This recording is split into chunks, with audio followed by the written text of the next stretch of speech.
So you've got 0 friends, or to be a little bit more specific, you've got 0 friends that are either willing or able to go out and socialize with you. Now, this is a very, very common thing that I hear from clients at the end of boot camp. I want to keep going out after the program, practicing these skills that I've learned, but once this weekend is over, I'm not going to have a crew like this to actually roll out with. And honestly, I think that's one major benefit of the boot camp program.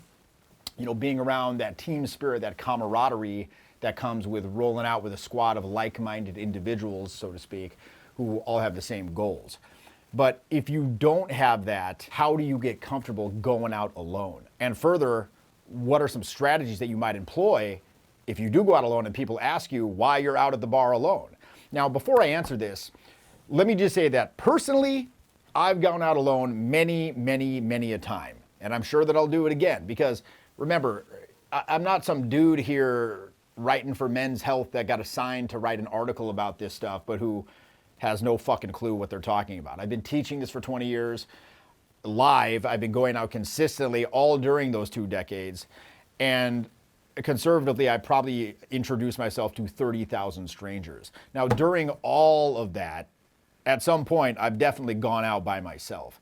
Back when I first started, like in 2002, 2003, learning all this stuff, I didn't have anybody to go out with. I just had my chode roommates, so to speak, and I'd of course invite them along, and most of the time they would decline to join me on this wonderful adventure that I was going to do. And I'd walk out the door, I'd say, looks like Jeffy's going solo tonight. Not the first time, ain't gonna be the last either, and I'd hit the streets. Going out alone, I think that it can be a very good thing. In fact, I think it builds character. I've said previously it's good for the soul. Why is that? Well, because ultimately, it's just you and the night. And what does that mean? It means when you're out by yourself, there's no excuses, there's no rationalizations for your failure to take action. It's just you versus the night. Back in the day, you know, the local groups, you'd see all these guys, they talk a lot of shit and then they go out and they do nothing.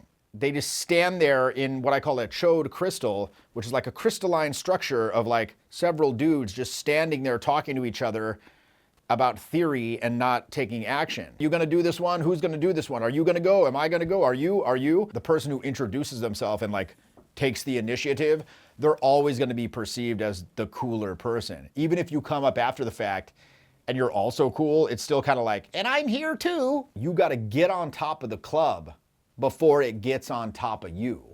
And what does that mean? It's like, imagine you're a surfer and you're sitting on a surfboard, you're out in the waves and you're just kind of bobbing along and you're waiting for the waves to come.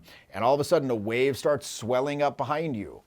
If you want to catch that wave, what are you going to have to do? You're going to have to take immediate action, because if you just sit there, it's going to build up behind you and then boom, it's going to crash down on the top of you and now you're getting knocked around underneath. As soon as you enter the venue, the wave is swelling up and you got to start paddling and taking action so you can pop up and get on top of it and start maneuvering and be effective. Going out alone, it really serves to familiarize you with the reality of that. There's no buffer of the friends or any of this. And once you familiarize yourself with that process, you can start to build systems, so to speak, to circumvent your brain's knee-jerk reaction, to protect you by trying to prevent you from taking action, usually by calling into play physical tension. There's the anticipation of judgment, call physical tension into play. Next thing you know, you're locked up, the amygdala trigger is taken over, and you just can't go. You're fucked. Simple willpower will not let you break through that. And by the way, this ties all into awareness. Like, so when you go out alone, like I said, there's no buffer, and it's very raw. You know, it's in stark contrast, the reality of what's going on. As soon as you get in there, you got to start taking action or else you're going to get into that paralysis state. I don't think that going out alone is necessarily something that you should literally do all of the time. In fact, I mean, if you're in that situation now, sure, do it, but you should definitely be striving, like look on the lookout constantly for good wings who are going to go out with you, who are going to push you, who are going to help you with various logistical situations. For example, if you go out solo and you meet 2 people who are out and you hit it off with one of them, well, the likelihood of you leaving with that one person is low because they're not going to just bail on their friend. All right, fend for yourself for the rest of the night. Your buddy's there. It's much more likely if you each hit it off with one of them that you can go together, et cetera, et cetera. Furthermore, I believe that wings can provide invaluable feedback because they can see things and pick up on things that you might not be able to, insofar as your sticking points are concerned. You might have blind spots. And that's a big part of my trainings that I do as a coach, is helping you to become aware of the gap between what you think you're projecting and what other people are actually perceiving. Making you experientially aware of that gap and then giving you tools to like start to close that gap. So the lens between what you're trying to express and what people are actually picking up on is as close to the same as possible. Now, caveat here, bear in mind that analysis and breakdown and debrief and all that is for after. You don't want to go out with somebody who's constantly, picking at what you're doing and you should have done this, you should have done that. It's like, just shut up and go. Like my criteria back in the day, when I was starting out, I would go out with anyone provided that they met these two criteria. Number one, they were positive, and number two, they took massive action. I don't want somebody who's negative, who's talking badly about the environment, who's talking badly about the people there, who's talking badly about the interactions themselves. It's like, put a cork in it, dude. Be like, haha, hilarious, what's next? And just keep going. They take massive action. They don't just stand around in the chode crystal. You must also become comfortable going out alone in the short term. And people tend to have this kind of whack set of beliefs around going out alone. Like, for example, it's this full loser behavior or something. And here's the deal. Anybody who's traveled the world a lot and actually had fun doing that, well, they're used to going out alone. And that's a fucking fact. Like, if you decide to backpack around Europe, which, by the way, is a fucking badass thing to do when you're young, or really at any age for that matter, but traveling, that means that you're going to be going out alone. You're going to be meeting people at these hostels. You're going to be making friends. You're going to be going out and partying with random people. And this is not lame. This is socially accepted. It's actually one of the coolest things that a person can do. I mean, look, I could give you a ton of lines that you could tell people in case they ask you why you're out alone. Like, I'm meeting some friends, they're running a bit late. Or you could even go like full sarcastic about it. Like, yes, I'm a complete fucking loser. I have no friends. Please be nice to me. Please be nice to me. And by the way, going sarcastic like that and then just kind of plowing it under, that's a really good way in general to highlight how little that you care about the outcome, which is basically displaying the opposite of neediness, right? Abundance, self-contained, grounded, self-amused, self-reliant. So, for example, I once had a girl say to me, I was talking to her for a while, and she said, I've been talking to you for the last 10 minutes. And I was like, oh, thank you. Thank you so much for talking to me. I'm such a fucking loser. I can't get anyone to talk to me. Thank you. It means a lot. Anyway, blah, blah, blah, blah, blah, blah, blah, just plowing it under. So that sort of demeanor really underlines that you give zero fucks about the outcome. And this is part of having a strong frame. And as I said, I could give you a ton of little lines and little gambits and stratagems to deal with this, but ultimately, you got to realize that going out alone is a dominant money behavior. Like, honestly, it's a cool behavior. When I go out alone, and people ask, like, what are you doing? Or you're alone here? I'm like, oh yeah, I'm just here by myself. When I say that, generally I'll get one of a couple of responses. First, if it's a guy asking, they'll probably say something along the lines of like, damn dude, that's awesome. Like, I wish I had the balls to actually go out alone.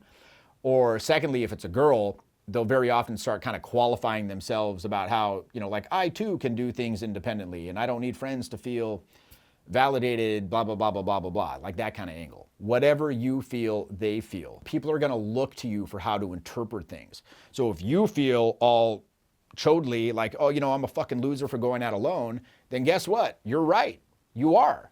But as soon as you get over that hang up and you realize that being able to have fun by yourself is actually a cool alpha trait, well, guess what? Other people are going to start seeing it that way as well. And, for the logical people out there, just consider this. Being internally centered, that's actually a very solid, very attractive trait. Look at somebody who doesn't have their shit together.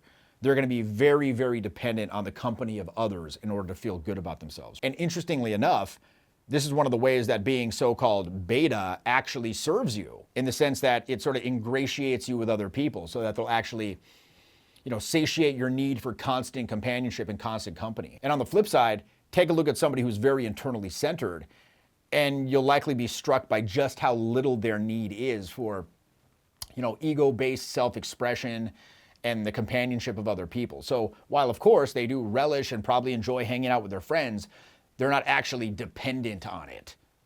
And when we talk about living with purpose, which is a pillar of self-esteem, this is what we're talking about, right? Being who you are and being on your path.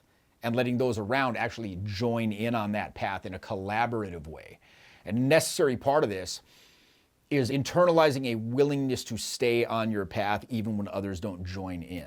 You put yourself in that middle space and you demonstrate your personality on your path and you invite them to meet you in that middle space. Probably the central tenet of leading successfully, for example, is to be indifferent to whether or not they follow you. Asking, say, hey, you want to come to the bar with me? Like, do you want to go? Do you want to come over here with me? That's weak versus saying, hey, let's go to the bar, right? And you start walking without even looking back to see if they're following. With leading, you have to really, to be effective at that, you have to have zero fear of loss. So the same principle applies in all aspects of your social life. With everyone in your social life, it's not like, hey, come on, I'm going to go see this movie. Will you please come with me? You know, I had a student on my mentoring recently. He said he sent a text to somebody he met. He's like, I would love to see you again. Please come. I would love to see you again. I'm like, bro, no. You know, instead, you should be like, hey, I'm going to go to dinner with some friends. You should come through. It's going to be dope.